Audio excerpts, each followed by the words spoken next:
We are following several big breaking stories today at 4. One, the judge in the Michael Slager case in North Charleston has declared a mistrial. But first, the news here in North Carolina making big news, not only in North Carolina, but nationally. We're talking about the governor's race. After almost a month after the general election, it is official. Attorney General Roy Cooper will be the state's 75th governor. Governor Pat McCrory conceded the election earlier today when he released a video through YouTube. Here's what he said. You know, being the 74th governor of North Carolina has been a privilege and an honor. But during this wonderful season, it's also time to celebrate our democratic process and respect what I see to be the ultimate outcome of the closest North Carolina governor's race in modern history. Despite continued questions that should be answered regarding the voting process, I personally believe that the majority of our citizens have spoken, and we now should do everything we can to support the 75th governor of North Carolina, Roy Cooper. Well, even with the concession, Durham County is going to continue its recount of about 95,000 ballots.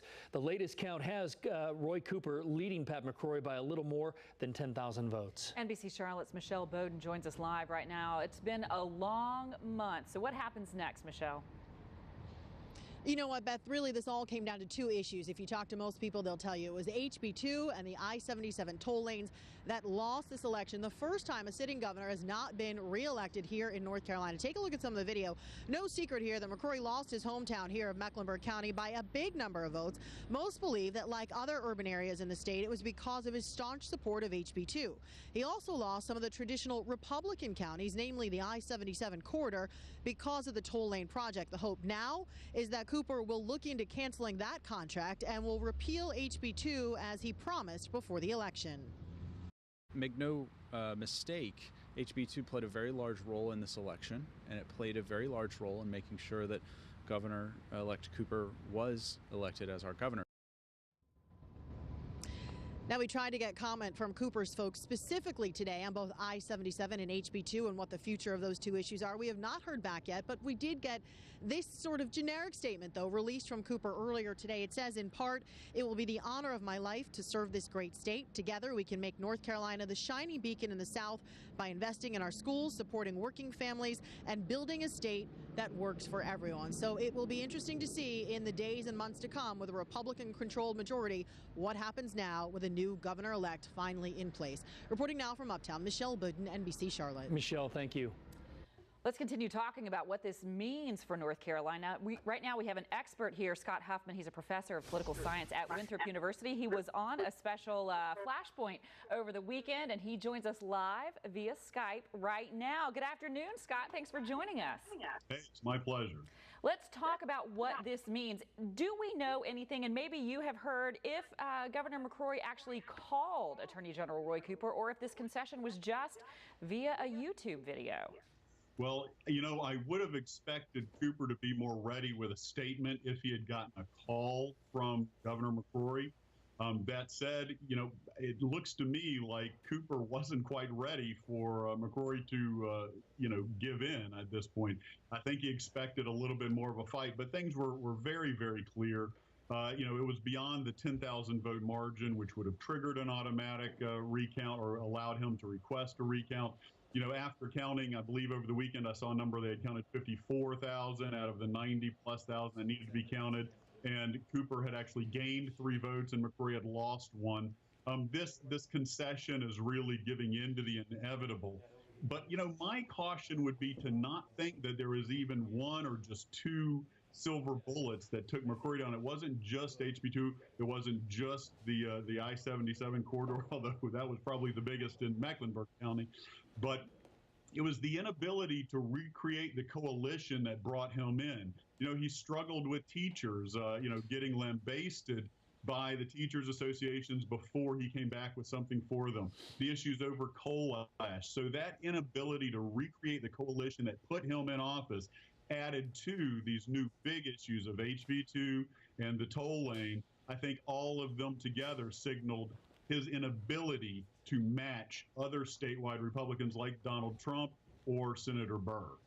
It's always so fantastic to have your perspective on these things, Scott, or Professor Huffman, I should say. Thank you so much for joining us this afternoon, and we'll have you back on Flashpoint really again soon to continue talking about this in depth. We appreciate it.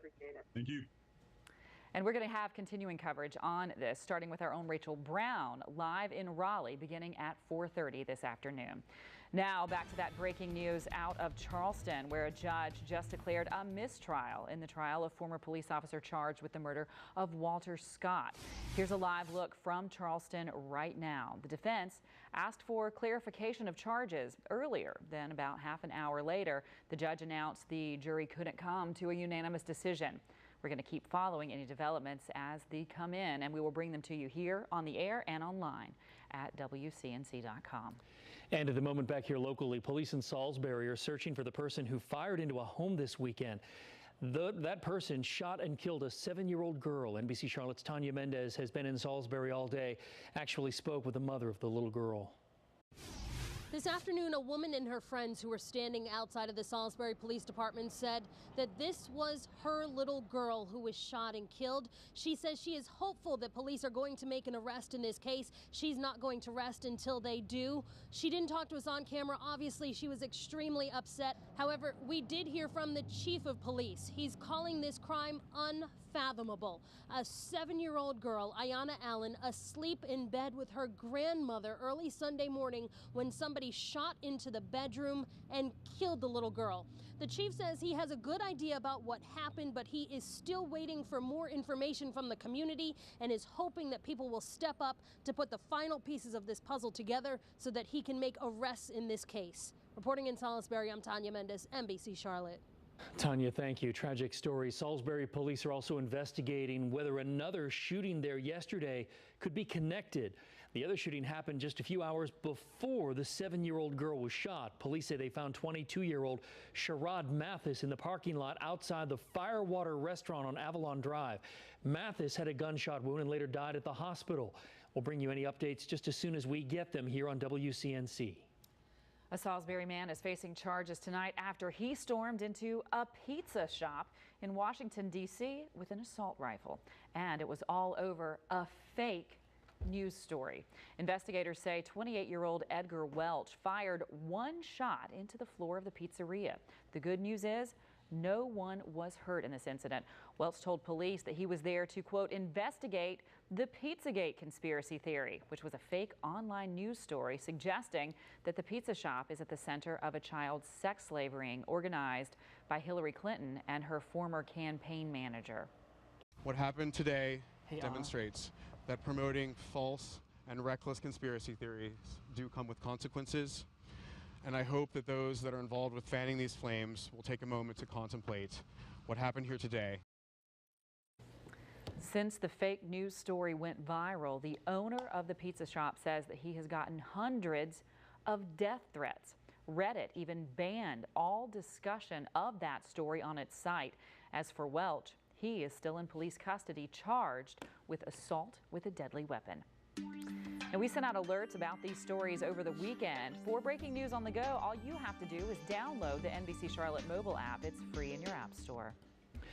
Turning now to our forecast, boy, we've got a cold and rainy week ahead, at least rain for the later part of today and into tomorrow. Yeah, that rain's already making inroads into the Carolinas, and we're seeing the clouds thicken up. We had a brief bit of sunshine today, but it didn't last long. Take a look at the live view down in Rock Hill. You can see the clouds really thickening up as that moisture starts to stream in from the south and the west. You see the cloud cover, and there's the rain starting to push into Greenville, Spartanburg. This is initially light rain, and when it moves in, it's going to cool things down again back into the 40s. This isn't the only rain. There's a big surge of moisture along the Gulf Coast, and the main low is still back here into Texas. So we could see a couple waves of heavy rain heading our way in the next 24 hours.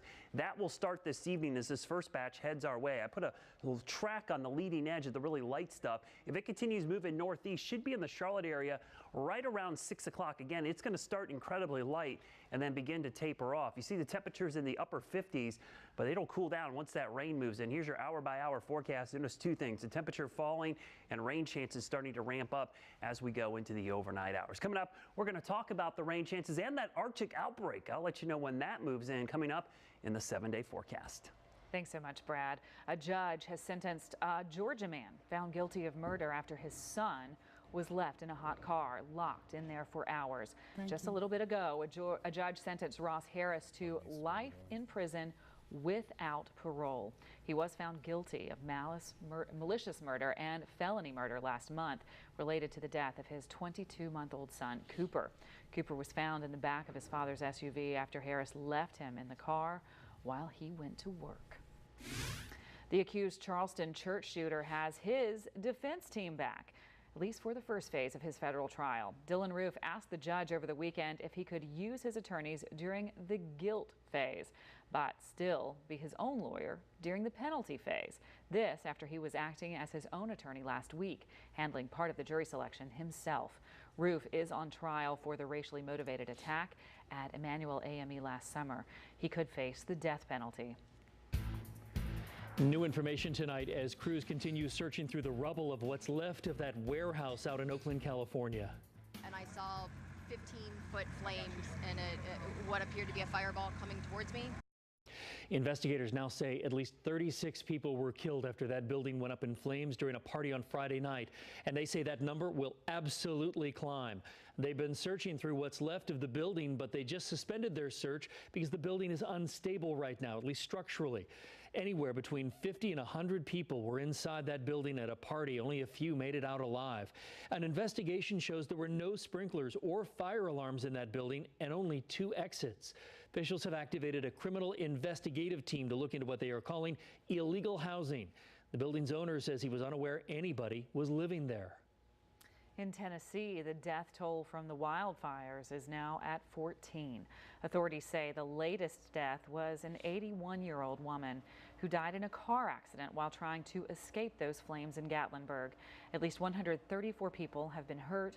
More than 17,000 acres are burned, and about 1,600 structures are either damaged or completely destroyed.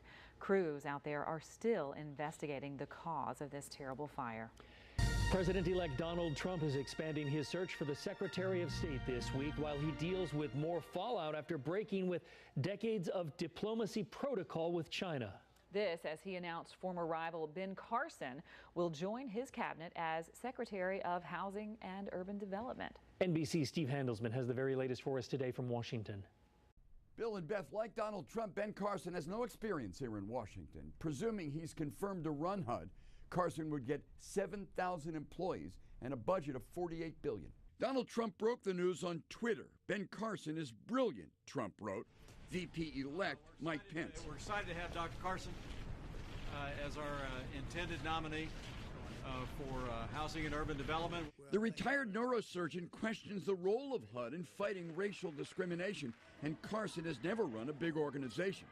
Now he tackles Trump's promise to rebuild inner cities and reach out to African Americans. The president-elect's phone call with Taiwan's president still has Washington reeling. 40 years of shunning China's archenemy ended. Team Obama's upset but powerless. Our policy toward this region of the world expires on January 20th. Former U.S. Ambassador to China, John Huntsman, said Trump strengthened the U.S. for negotiating with China. What is different this time is you've got a businessman who has become president of the United States who understands real leverage and how to find real leverage in that relationship. Huntsman is another former Trump critic like Mitt Romney, whose sources say is under consideration for Secretary of State. Meeting with Trump today was Al Gore, who wants Trump not to back the U.S. out of the global deal to fight climate change. I found it an extremely interesting conversation. And to be continued. Still avoiding reporters, Donald Trump today warned his tweeting will continue. He'd have less reason to use Twitter if the press would cover him accurately, Trump tweeted today. But he complained, I don't know if that will ever happen. From Washington, Steve Handelsman reporting. Now I'll throw it back to you. President-elect Trump will actually be in North Carolina tomorrow. He is passing through Fayetteville as part of his thank you tour. He will be at the Crown Coliseum at 7 o'clock tomorrow night. This will be Trump's first visit to the Tar Heel state since his election night victory. Coming up, a plane diverted to Charleston after a baby was born on board. How baby and mom are doing tonight. And that rain's not too far away. We might get most of the evening commute in before it arrives, but get ready for a very wet Wednesday in your First Warn forecast.